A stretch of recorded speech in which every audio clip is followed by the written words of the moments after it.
પંચમહાલની સંસ્કૃતિ અને લોક સંગીતનો મહાસંગમ એટલે પંચ મહોત્સવ જે યોજાવા જઈ રહ્યો છે 25 થી 28 ડિસેમ્બર સુધી પાવાગઢના વડા તલાવ ખાતે, જેની દર વર્ષે ભવ્ય ઉજવણી થાય છે। અહીંયા પાર્થિવ ગોહિલ, કિંજલ દવે, ઓસ્માન મીર અને સાગરદાન ગઢવી જેવા કલાકારો પણ આવવાના છે। તો તૈયાર થઈ જાઓ એમના સુરે ઝૂમવા માટે। જોઈ શકો છો વહીવટી તંત્ર દ્વારા જોરદાર તૈયારીઓ થઈ ગઈ છે।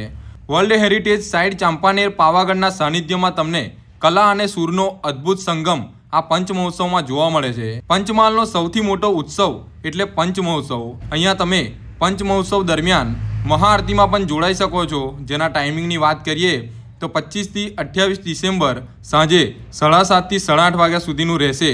અહીંયા તમને ટેન્ટ સિટી પણ જોવા મળે છે, જ્યાં તમને એકદમ ગામડાના દેશી કલ્ચરનો અનુભવ થાય છે। અહીંયા તમે પરિવાર સાથે આવી શકો છો અને સંસ્કૃતિ, પરંપરા અને સંગીતનો આનંદ માણી શકો છો। અહીંયા તમને મોટી મોટી સિટી કરતાં એક યુનિક કેફે પણ જોવા મળવાનું છે, જે ઝાડને કાપીને નહીં પણ ઝાડને અંદર રાખીને બનાવવામાં આવ્યું છે, જે તમે જોઈ શકો છો। છે ને અદ્ભુત અને યુનિક? તો આની પણ મુલાકાત તમે લઈ શકો છો। હવે આના વિશે જેટલું કહીએ એટલું ઓછું છે, તો પહોંચી જ જાજો આ પંચ મહોત્સવની મુલાકાતે। જેના એડ્રેસની વાત કરીએ તો હાલોલ બોડેલી બાયપાસ રોડ, વડા તલાવ, પાવાગઢ ચાંપાનેર, તારીખ 25 થી 28 ડિસેમ્બર। તો આવવાનું ભૂલતા નહીં મિત્રો। વિડીયો ગમે તો વિડીયોને લાઇક કરો, શેર કરો। આગળ આવા વિડીયો જોવા માટે અત્યારે જ આપણા પેજને ફોલો કરો।